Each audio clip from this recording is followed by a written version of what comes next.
Hi friends, ఈరోజు ఒక్క దోశ పిండి ఉంటే చాలు మనం 4 రకాల దోశలు వేసుకోవచ్చు. చాలా ఈజీగా, చాలా టేస్టీగా దోశలు అనేది మనం వేసుకోవచ్చు.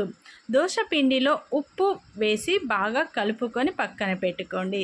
స్టవ్ వెలిగించి పెనం వేడైన తర్వాత దోశ పిండి వేసి రౌండ్గా తిప్పండి. అలాగే మెల్లగా తిప్పండి. స్టవ్ అనేది మీడియంలో పెట్టుకోండి.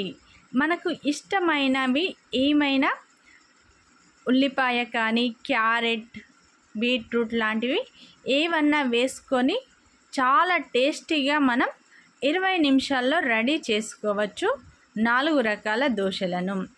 ఇలా రౌండ్గా తిప్పిన దాన్ని స్టవ్ అనేది మీడియం ఫ్లేమ్లో అలాగే సిమ్లో పెట్టుకోండి. దానిపైన కొంచెం నూనె వేయండి. స్టవ్ సిమ్లో పెట్టడం వల్ల దోశ అనేది చాలా బాగా కాలుతుంది. మనకి ఇష్టమైన ఏ కూరగాయలు అయినా వేసుకొని దోశ రెడీ చేసుకోవచ్చు. నేనైతే ముందుగా ఈ దోశపై కొంచెం క్యారెట్ తురుము అనేది వేస్తున్నాను. క్యారెట్ తురుము వేసిన తర్వాత దానిపైన కొన్ని ఉల్లిపాయ ముక్కల్ని కూడా వేసుకుంటున్నాను. స్టవ్ అనేది సిమ్లోనే ఉంటే దోశ బాగా కాలుతుంది. అలాగే దీనిపైన కొంచెం కొత్తిమీర కూడా నేను వేసుకుంటున్నాను. మనం స్టవ్ని సిమ్లో ఉంచడం వల్ల దోశ చాలా బాగా కాలుతుంది. అలాగే కూరగాయలు కూడా కుక్ అవుతాయి. క్యారెట్, ఉల్లిపాయ, కొత్తిమీర కూడా బాగా కుక్ అవుతుంది. సిమ్లో ఉంచి దానిపైన కొంచెం కారం కూడా వేసుకోండి. పిల్లలకి అయితే కారం వేయకపోయినా పర్వాలేదు. పెద్దవాళ్ళకు అయితే కొంచెం కారం కూడా వేసుకోండి. దీనిపైన మనం కొంచెం ఆయిల్ వేసుకోవడం వల్ల చాలా బాగా దోశ అనేది కాలుతుంది. అయితే ఇలా రెడీ చేసుకొని కొంచెం కాలిన తర్వాత మనం తీసేసుకోవడమే. అలాగే మరో దోశ, ఇంకో వెరైటీ దోశను కూడా మనం ఇప్పుడు రెడీ చేసుకుందాం. అదే పెనం పైన మనము కొంచెం పిండి తీసుకొని ముందులాగానే కొంచెం పిండి వేసి దాన్ని రౌండ్గా తిప్పండి. తిప్పేటప్పుడు కూడా మీరు మెల్లగా తిప్పండి.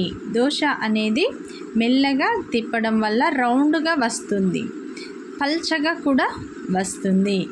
ఇలా తిప్పిన దానిపైన కొంచెం ఆయిల్ వేసుకోండి.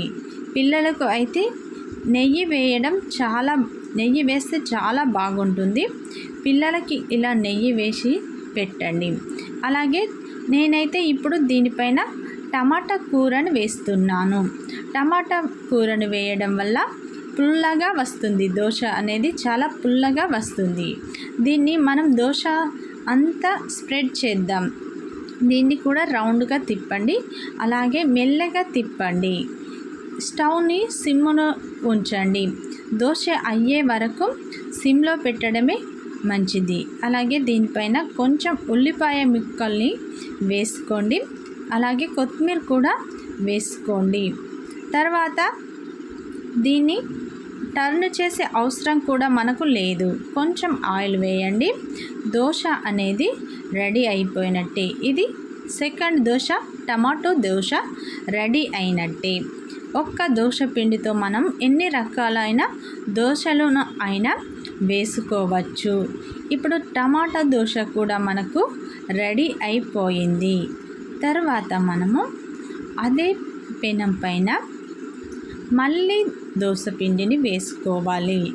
ఇప్పుడు దోశ పిండిని పెనం అనేది వేడిగా ఉంటే కొన్ని నీళ్లు చల్లడం మంచిది. అయితే అదే పిండిని వేసి మళ్ళీ రౌండ్గా తిప్పండి.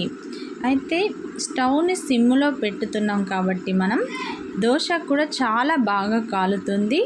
అలాగే మనం వేసే ఐటమ్స్ కూడా బాగా కుక్ అవుతాయి. ఇప్పుడు నేనైతే ప్లెయిన్ క్యారెట్ దోశ అనేది ఇప్పుడు వేస్తున్నాను. దోశ వేసిన తర్వాత దానిపైన క్యారెట్ ముక్కల్ని వేశాను. నేను క్యారెట్ తురుము వేశాను. ఇలా వేసి కొంచెం ఆయిల్ వేసుకోండి, సరిపోతుంది. ఆయిల్ వేసి బాగా కాలేలాగా చూడండి. కాలిన తర్వాత తీసేయడమే. అలాగే అదే పెనం పైన మనం ఇప్పుడు ప్లెయిన్ దోశ వేసుకోవచ్చు. అలాగే టమాటా కూర వేసి నేను టమాటా కూర వేసి మొత్తం స్ప్రెడ్ చేశాను. దానిపైన కొన్ని ఉల్లిపాయ ముక్కలు, అలాగే క్యారెట్ ముక్కలు, కొత్తిమీర వేశాను. ఇలా అన్ని రకాల కూరగాయలు కూడా వేసుకొని మనం ట్రై చేయొచ్చు. దోశ అనేది చాలా టేస్టీగా ఉంటుంది. పిల్లలు కూడా చాలా ఇష్టంగా తింటారు. ఒక్క దోశ పిండితో మనం ఎన్ని రకాలు అయిన దోశలను వేసుకోవచ్చు. చాలా ఈజీగా, చాలా టేస్టీగా 20 నిమిషాల్లోనే మన దోశ అనేది రెడీ అయిపోతుంది. పిల్లలు కూడా చాలా చాలా ఇష్టంగా తింటారు. 20 నిమిషాల్లోనే దోశ రెడీ అయిపోయింది. 4 రకాల దోశలను మనము ఈజీగా ఇంట్లోనే ప్రిపేర్ చేసుకోవచ్చు. ఇలా ట్రై చేయండి. పిల్లలు కూడా చాలా ఇష్టంగా తింటారు. క్యారెట్ కూడా పిల్లలకు చాలా మంచిది. పిల్లలు క్యారెట్ తినము అంటే వారికి ఇలా దోశలో వేసి పెట్టండి. పిల్లలకు చాలా ఇష్టంగా తింటారు. పెద్దలకు కూడా చాలా బాగుంటాయి. 20 నిమిషాల్లోనే మనకు 4 రకాల దోశలు అనేవి రెడీ అయిపోతాయి. నేను చివరిగా ఒక ప్లెయిన్ దోశ కూడా వేశాను. నచ్చితే లైక్ చేయండి, సబ్స్క్రైబ్ చేయండి. మీరు కూడా ఎలా ఉందో నాకు కామెంట్ చేయండి.